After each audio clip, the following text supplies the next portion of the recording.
नमस्कार दोस्तों, मैं आपका अपना रजनीश गुप्ता, एस्ट्रोलॉजर, कुंडली विशेषज्ञ। तो आज हम बात करेंगे एक नए रोचक जानकारी के बारे में, जो बहुत ही ज़्यादा विशिष्ट है, जो बहुत ही ज़्यादा आपकी कुंडली में अगर आप अप्लाई करेंगे, तो उसके रिजल्ट आप 100% सही देखेंगे।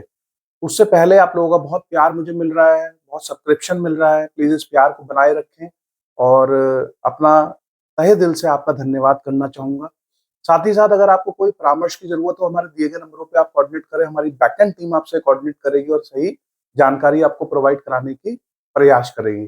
तो सबसे पहले आज बात करेंगे एस्ट्रोलॉजी सूत्र के बारे में। कुछ ऐसे सूत्र हैं दोस्तों, जो आपके जीवन में बिल्कुल सटीक बैठेंगे। आप अपनी कुंडली में, लग्न कुंडली के ऊपर इसको अप्लाई करके देखिएगा कि आपको मेरे दी गई जानकारी क्या सही है या नहीं है।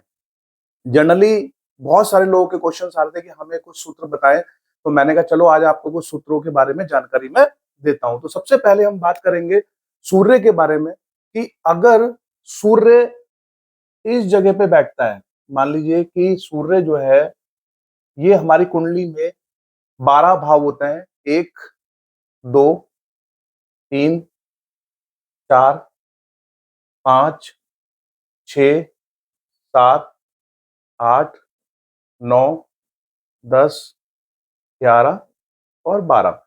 तो लग्न कुंडली कहीं से भी स्टार्ट हो सकती है। मैं सबके लिए एक जनरल सूत्र बता रहा हूँ कि अगर तीसरे भाव के अंदर अगर सूर्य आपका कभी भी बैठे, तो सूर्य जब भी आपका तीसरे भाव के अंदर बैठेगा तो आपकी लाइफ में स्ट्रगल्स बहुत रहने वाली है।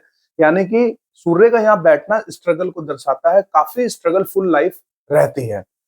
तो ये पहला सूत्र है जो कि मैं आपको बता रहा हूँ कि अगर कभी भी लग्न कुंडली के अंदर आप देखें सूर्य की स्थिति यहाँ पे है, तो यहाँ पे वो स्थिति बता रही है कि आपकी लाइफ में बहुत स्ट्रगल दिखाई दे रहा है। तो मतलब वो आप इमीडिएटली जान सकते हैं। साथ ही साथ जब भी यहाँ केतु होगा, ये केतु, अगर यहाँ पे केतु बैठे हैं, केतु महाराज बैठे हैं तीसरे भाव के अंदर, तो आप देखेंगे कि आपका कोई भी कार्य एक बार में नहीं बनेगा।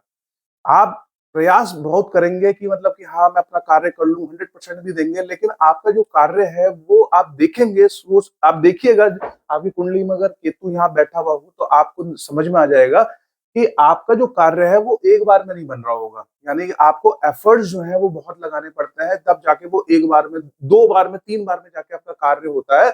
अगर आपका डिटर्मिनेशन बहुत स्ट्रांग है तो वो आपका कार्य हो जाएगा, लेकिन एक बार में नहीं होगा। जिनकी कुंडली में यहाँ पे जो है केतु महाराज बैठे हुए हैं, जिनकी कुंडली में केतु महाराज यहाँ बैठे हुए हैं, केतु महाराज अगर यहाँ बैठे हैं, तो आप देखेंगे ये लोग बहुत ही सच्चे मन के लोग होते हैं। जैसे कुंडली में पंचम भाव के अंदर केतु महाराज आपको दिखाई देंगे लग्न कुंडली के अंदर, तो ये लोग बहुत ही सच्चे होते हैं, ईमानदार होते हैं। साथ ही साथ अपने मन में कोई भी किसी के लिए वो बात नहीं रखते। लेकिन इस तरह के लोगों को आप अपने राज कभी मत बताइएगा, क्योंकि ये जो लोग हैं आपके राज को राज नहीं रखेंगे, ये उसे डिस्क्लोज कर देंगे, लोगों के सामने क्लोज कर दे, मतलब डिस्क्लोज कर देंगे और ये लोगों को ये चीज बता देंगे। तो आपकी कोई भी जानकारी गुप्त जानकारी है, तो जिसकी राशि, जिसके लग्न में यहाँ पे केतु लिखा हो, उसको भूल से भी जो है आप ये अपने मन के जो राज है वो ना बताइए, क्योंकि ये बहुत ही स्पष्ट व्यक्ति होता है, बहुत ही ज्यादा जो है को इनका जो हृदय होता है बहुत ही कोमल होता है। तो ये मन से सोचने वाले लोग हैं और अच्छे लोग हैं, ऐसा नहीं बुरे लोग हैं, बहुत अच्छे लोग हैं, लेकिन कहीं ना कहीं अपने मन में कोई बात को समा के नहीं रख पाते हैं।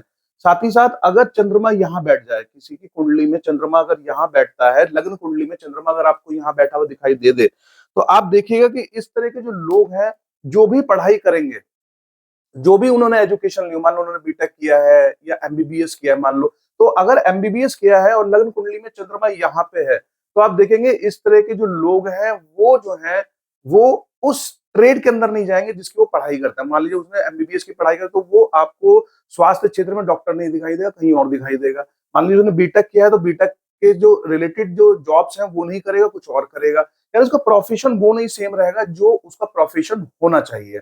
साथ ही साथ अगर गुरु यहाँ बैठे हैं, मान लीजिए गुरु अगर आपकी कुंडली में, किसी की कुंडली में भी गुरु अगर यहाँ बैठा है, गुरु का यहाँ बैठना आपके बहुत सारे जो विकार है या बहुत सारे आपके जो रोग हैं उनको जो है दूर कर देगा। आपके के अंदर जो अशुद्धियां हैं वो आपकी दूर कर देगा, आपके हेल्थ को बहुत इंप्रूव कर देगा, लेकिन आपकी लाइफ में स्ट्रगल को बढ़ा देगा, क्योंकि यहाँ पे गुरु का बैठना बहुत ज्यादा स्ट्रगलफुल बनाता है। हर 6 साल में कुछ ना कुछ परेशानियां आपकी लाइफ में यहाँ पे नजर आएंगी ही आएंगी। साथ ही साथ गुरु अगर यहाँ पे बैठ जाए, मतलब गुरु अगर यहाँ पे आपके बैठ जाते हैं, तो उस कंडीशन में आप देखेंगे कि गुरु का यहाँ बैठना आपके फादर से आपको सपोर्ट नहीं मिलेगा फ्यूचर में। आप जो भी बनोगे, जो भी करोगे, वो आप अपने ही मनोबल से और अपने ही एनर्जी के बेसिस पे आगे बढ़ोगे। यहाँ पे आपको पिता का सपोर्ट यहाँ पे नहीं मिलेगा। यानी कि आप जो भी करोगे अपने आप से करोगे, आपको किसी का भी सपोर्ट नहीं मिलने वाला। कार्य क्षेत्र में, जॉब क्षेत्र में, जैसे बहुत सारे लोग होते हैं ना बिजनेस में, लोगों को जो है फादर का सपोर्ट मिल जाता है, फादर की प्रॉपर्टी से उसको बिजनेस मिल गया या चीज, यहाँ के जिसके भी गुरु बैठा हुआ रहेगा तो आप देखोगे कार्यशील बहुत रहेगा, डिटर्मिनेशन बहुत रहेगा। लेकिन ये जो व्यक्ति है ये अपने ही मेहनत से जो है वो आगे बढ़ पाएगा। इसे इसके फादर से सपोर्ट यहाँ बहुत ज्यादा नहीं मिलेगा, चाहे कोई भी रीजन हो, उसका यहाँ पे ये रीजन रहता है। अगर किसी के चंद्रमा यहाँ पे बैठे हो, यहाँ पे चंद्रमा का बैठना मदर के लिए लाभकारी नहीं होता, कहीं ना कहीं उनको मदर के ऊपर भारी करवाता है। कि अगर यहाँ पे चंद्रमा है तो आपका कहीं ना कहीं जो है वो आपके ऊपर, मदर के ऊपर भारी रहेगा, उनके रोग होने के चांसेस बने रहेंगे, वो परेशान रहेंगी। तो ये चीज यहाँ पे आप नोट कर सकते हो। ये जो सूत्र बता रहा हूँ ये जनरली सूत्र है, आप अपनी लग्न कुंडली के ऊपर इन्हें अप्लाई करके देखें, आपको रिजल्ट समझ में आएगा। अगर किसी का शुक्र यहाँ पे बैठे हैं, अगर किसी के मान लीजिए शुक्र यहाँ पे बैठे हैं, तो शुक्र पे यहाँ पे बैठने का मतलब है कि इस व्यक्ति की शादी के बाद में इसके वारे नियारे निश्चित है। यानी कि इसकी लग्जरी जो है वो शादी के बाद में, लग्जरी जो है वो बहुत ही अच्छी इसकी लाइफ में आ जाएगी। शादी के बाद में और ज्यादा उन्नति करेगा, कहीं ना कहीं बहुत ज्यादा यहाँ पे उन्नति के चांसेस बन जाएंगे। अगर किसी की कुंडली में राहु अगर यहाँ बैठ जाए, अगर किसी के कुंडली में राहु अगर यहाँ बैठ जाता है, तो राहु का यहाँ बैठना आपके फादर को दर्शाता है कि आपके फादर बहुत ही गुस्से वाले थे और बहुत ही उनमें मतलब एक जैसे उनकी बात, मतलब जिद्दीपन जिसे कहते हैं कि उनकी बात अगर करनी है तो करनी ही है, उनको बहुत ही गुस्सा होना। साथ ही साथ कहीं ना कहीं यहाँ पे राहु बैठ के आपके बच्चों के लिए अवरोध पैदा कर सकता है। जब भी राहु यहाँ बैठेगा तो आप देखेंगे कि आपके बच्चों के डिले होने के चांसेस बने रहेंगे, कहीं ना कहीं डिलीवरी लेट होगी, कोई ना कोई रीजन ऐसा बनेगा जो कहीं ना कहीं आपके वाइफ के प्रजनन में कहीं ना कहीं इश्यूज क्रिएट करने का कार्य करेगा।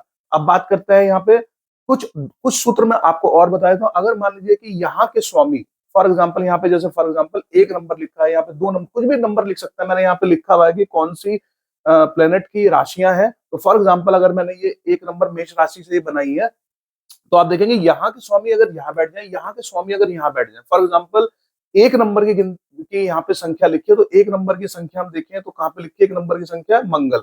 मंगल के स्वामी अगर दूसरे भाव में बैठ जाए, और दूसरे भाव के जो स्वामी है, दूसरे भाव के स्वामी कौन है? शुक्र। 2 नंबर के सामने शुक्र लिखा हुआ है, तो दूसरे के स्वामी यहाँ बैठ जाए। तो इस तरह की जब स्थिति आएगी, कभी आप देखना कि यहाँ के स्वामी यहाँ, यहाँ के स्वामी अगर यहाँ बैठ रहे हैं, तो इस तरह के जो व्यक्ति रहेंगे उन्हें अकस्मात जो है आपको धन की प्राप्ति हो सकती है, बिना कुछ करे ही धन की प्राप्ति हो सकती है। यहाँ के स्वामी यहाँ और यहाँ के स्वामी यहाँ, अपनी कुंडली में आप अप्लाई कर सकते हैं। मैंने लिखा है कि सूर्य की जो राशि है 5 नंबर यानी सिंह राशि, चंद्रमा की राशि है कर्क है, मंगल की मेष और वृश्चिक राशि है, बुध की यहाँ पे मिथुन और कन्या राशि है, गुरु की जो है यहाँ पे धनु धनु राशि है और मीन राशि है, शुक्र की जो है आपकी यहाँ पे 2 नंबर की जो राशि रहती है आपकी वो है, और 7 नंबर की तुला राशि है, 2 नंबर की वृषभ राशि है और 7 नंबर की तुला राशि है, 10 नंबर शनि की जो है वो आपकी मकर और यहाँ पे ये कुंभ राशि कहलाती है। तो अल्टीमेटली आप अपनी कुंडली में देख सकते हो यहाँ के स्वामी यहाँ, यहाँ के स्वामी अगर यहाँ बने हैं, तो कभी भी आपको जीवन में अकस्मात धन की प्राप्ति होने के चांसेस बने रहेंगे। साथ ही साथ कभी अगर शनि यहाँ पे बैठे हैं, आपकी कुंडली में शनि अगर यहाँ बैठे हैं, तो आप देखना कि शनि का यहाँ बैठना आपके जीवन को की लाइफ लाइन को बढ़ा देगा आपका, लेकिन यहाँ पे स्ट्रगल बहुत ज्यादा आपकी लाइफ में होगा, क्योंकि शनि का यहाँ बैठना अच्छा नहीं होता। क्योंकि 6, छठा भाव, 8वां भाव और 12वां भाव ये कुंडली के पॉइंट ऑफ व्यू से बहुत अच्छे नहीं कहे जाते। अगर हो सके तो कोई भी प्लेनेट अगर यहाँ पे और यहाँ पे ना हो तो बहुत अच्छा। आप अपनी कुंडली में चेक कीजिएगा, यहाँ पे ना हो, यहाँ पे ना हो और यहाँ पे ना हो, यानी कि छठे भाव में, 8वें भाव में और 12वें भाव में। इन भाव में होने पे यहाँ पे रोग और ऋण की दशा बनी रहती है, यहाँ पे जो है मृत्यु तक की आपकी कहानी रहती है।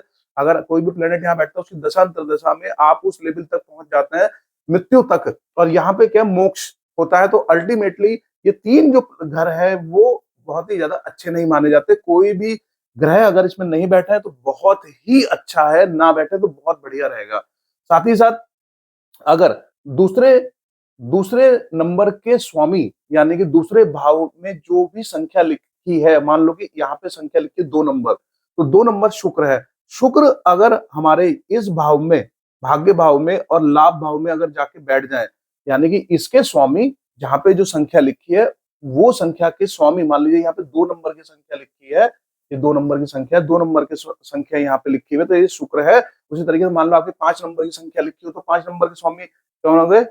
सूर्य हो गए। मान लीजिए कि वहां पे जो है आपकी 8 नंबर लिखी है, तो 8 नंबर के स्वामी मंगल। तो यहाँ से चार्ट से आप उसको देख सकते हैं, जो भी संख्या यहाँ लिखी हुई है उसके स्वामी अगर यहाँ आपके नवम भाव के अंदर और साथ ही साथ यहाँ पे लाभ भाव के अंदर बैठ जाता है, तो इस तरह के व्यक्ति का 40 के बाद में बहुत ही अच्छा समय रहता है, बहुत ही अच्छा समय निकलेगा। यानी कि इसके जो जो लास्ट के जो 20-30 ईयर्स रहेंगे, 40 के बाद के जो ईयर्स हैं बहुत ही कंफर्टफुल रहने वाले हैं।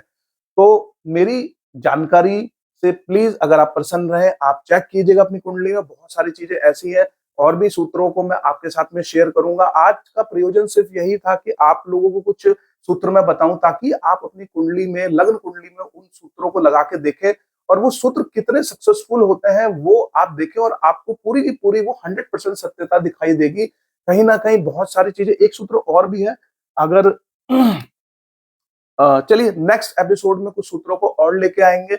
आज जो मैंने जानकारी दी है आप अपनी कुंडली में अप्लाई करके देखें। मैंने कोशिश की है ताकि आप लोगों को सही जानकारी मिले और उन जानकारियों का आप अपने पॉइंट ऑफ व्यू से, अपने तरीके से उसको यूज कर सके। तो थैंक यू सो मच। आपका दिन मंगल में रहे। धन्यवाद।